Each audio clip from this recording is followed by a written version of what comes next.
Hai para pendengar channel Simple Boy 77. Perkenalkan, nama aku Kintan Damara, umur aku 21 tahun. Di sini aku mau nyeritain pengalaman horor aku yang aku alami sekitar tahun 2009. Jadi waktu itu aku sedang berada di kelas 4 SD, di mana di setiap harinya aku tidak pernah bisa tidur dengan nyenyak. Di setiap malam, saya selalu terbangun karena seakan-akan saya sedang dipanggil oleh seseorang. Menurut cerita dari orang tua saya yang menyaksikan saya secara langsung setiap malam, mereka melihat saya terbangun dari tidur saya dan kemudian saya berjalan. Dengan keadaan mata tertutup, saya berjalan menuju kaca dan kemudian saya membuka mata dan melihat bayangan saya sendiri yang ada di dalam kaca. Dan di situ, kata mereka, saya tersenyum dengan membuka mata saya dan menatap bayangan yang ada di kaca tersebut, yaitu bayangan saya sendiri.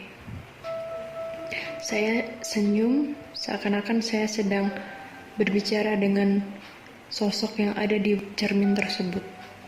Selain tersenyum, orang tuaku juga bilang kalau aku tertawa seperti ini.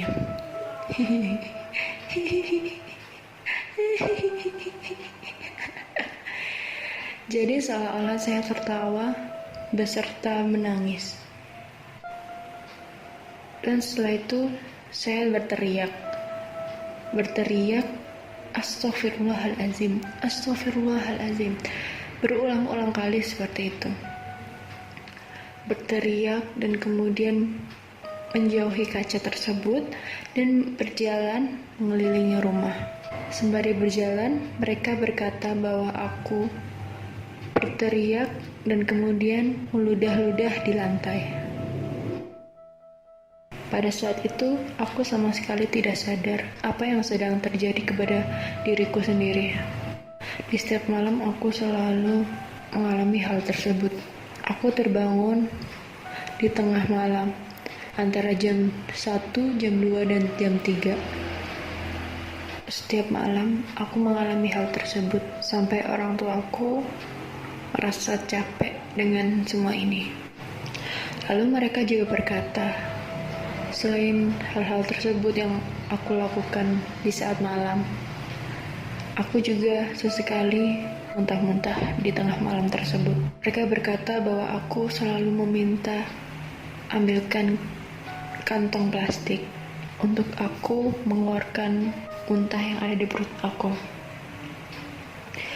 Orang tuaku pun sudah mengambilkan aku kantong plastik itu, tapi kata mereka, aku terus dan terus meminta kresek yang lebih besar.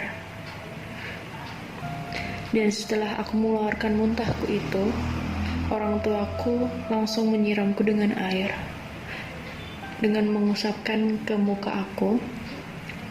Dan beberapa menit kemudian akhirnya aku sadar.